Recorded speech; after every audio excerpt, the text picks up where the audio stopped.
Ons gaan nou praat oor nollies.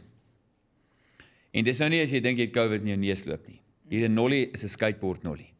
So dis 'n groot voorreg om nou vir Jean-marc Johannes, South Africa's first international pro skateboarder, World Series gold medalist, Olympic ranked rider and Guinness World Records holder, holder op, soos Henry, holder op die groot ontbyt. Welcome, Jean-marc. Good morning. Thank you so much for having me on the show. No, it's fantastic. I've checked your videos. Good. I've read articles about you. I just want to say it is amazing. Are we going to talk about the Olympics? And it must be such a shocker, everyone with COVID. I mean, you practicing and you planning. But let's start at the beginning. You're still a young guy, but it's so interesting. Yes. It's like a double whammy. I mean, everyone loves where they're coming from, but a difficult area in terms of obstacles in your way, but also chronic asthmatic. And then you became world-class skateboarder. Just a little bit of your background. Yes. There was quite a bit of difficulties in the beginning, definitely, and also, still to this day. But, I grew up in Athlone, Cape Town.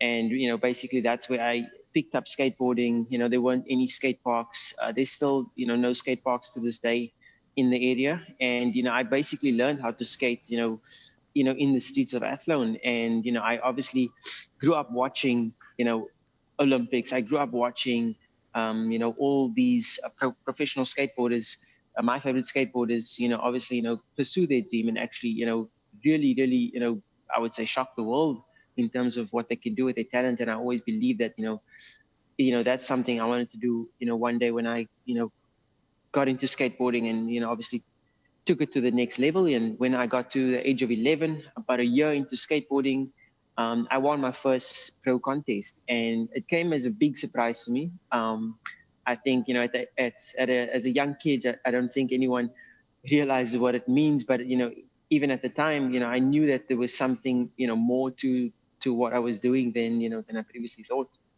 And I just want to tell you, I grew up when I was at school. That's years ago. If I told one of my teachers, listen, I'm going to play rugby and athletics, I'm going to focus on skateboarding, you would have hit me with that thing. But you had someone, Peter Merkel, that was just such an inspiration to say, listen, why don't you just focus on this? And it's so important to have a teacher or people that believes in you and just thinking out of the box.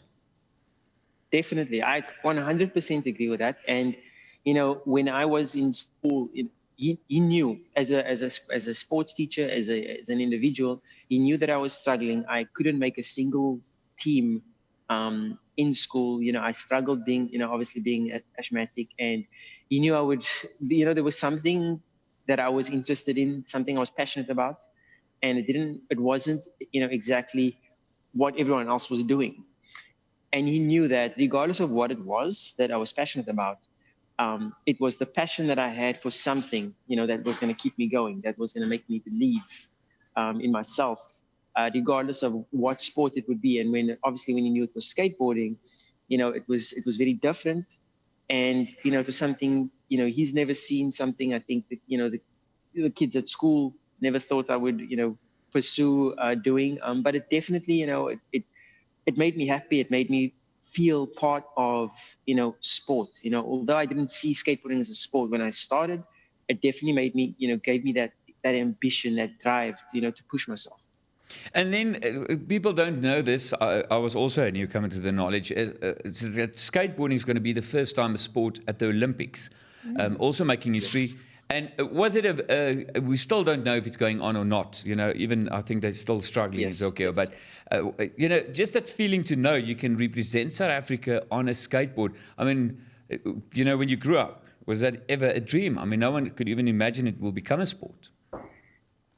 Exactly. I knew that skateboarding, was one of the biggest things in the world. And when I grew up in Athlone, watching, the only time I saw Olympics was on TV or in the newspaper. So, I knew that I was dreaming big. My goals are always big, but I never thought it would get to that level. Although I knew skateboarding was reaching a height that, was going to be limitless and is limitless right now. And, obviously, being the first South African to, win a gold medal internationally, that gave me so much motivation, to where I can take the sport, where I can push myself and motivate others where I come from. And, to have the opportunity to, to potentially represent South Africa, in the first Olympic Games is, it's more than a dream come true for me. It's almost, something that, I've wanted to do, all my life, regardless of, where it would take place. That's something I do on a daily basis is, represent my country to the best of my ability. And the skateboarders in our community, they know when I go out there in the contest, I'm going to give it everything I have. And then just about a little bit more about your records and Guinness World Records. And when people are watching the show, they go, what's a nollie or a fakey heel flip? And it's just, you've got Yes. a couple of these records that's on your name. It's just like, what is your Yes. speciality when it comes to skateboarding? My speciality, and I think it's not so much my claim. I think it's just become something that skateboarders have kind of seen me do. It's more of a technical side of skateboarding. So there's a lot of flip tricks, that brings obviously light to, all the flip tricks that I would do in, the Guinness World Records. I prefer doing that. I enjoy the challenge, of obviously learning something new and something very detailed. And just as a person, I'm very creative, and I always like to, see how you can always, kind of get more out of what you're doing. So, when I see, Guinness World Record, I always want to push myself, and see how much, I could do, compared to that. Definitely. And I take motivation from obviously the skateboarders that have set the bar, in Guinness World Records, like skateboarders like Rob Dydeck, legends in the sport, definitely. And I think, tricks like the nollie, heel flip, fakey heel flip as well. These were all Guinness World Records. These are tricks that I wouldn't say it's the easiest tricks in skateboarding. Anyone can learn it. But I think for me, it's just a flip trick. So, automatically I would take to that, because that's what I enjoy watching. I enjoy doing that. But I've definitely kind of transcended a little bit from street skateboarding and technical skateboarding to, the more vert skateboarding, what we see Tony Hawk and a lot of the bowl riders doing right now. I'm learning as I go, and I'm enjoying it. It's something new for me, definitely, and I'm enjoying it every step of the way. En dan kom ons praat gebreekte bene, broken bones. Hoeveel het jy al gebreek? None.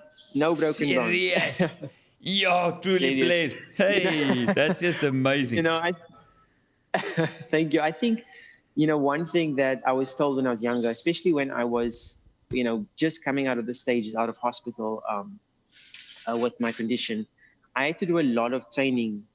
Aside from skateboarding, I had to do a lot of training, physical training, just to kind of get myself healthy. I wasn't doing anything at the time. There was no physical activity at the time. So obviously, I had to kind of get myself, my body kind of conditioned again and just get myself back to health. So I was doing a lot of training before I even started skateboarding.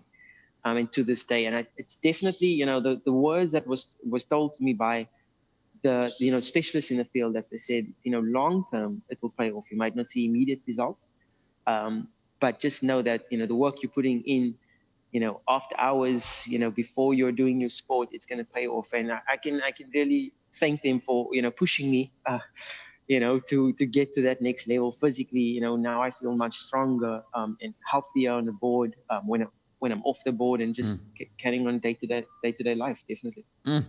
Jean-Marc, I just want to leave you with this last thought. And I tell you now, I think if you in your talent helps and inspire one kid for a better life, you lived your calling. So I think it's more than a skateboard. I think it's a calling. And I want you to, our listeners won't see it because you're on radio and TV. I want you just to ride off on that skateboard. We want to see it. No problem. I got it right next to me. Thank you for your time, man. Cool. Thank you. Cheers. Bye. Hey, daar gaan hy. So jy moet hom gaan volg en gaan kyk sy video's, is ongelooflik.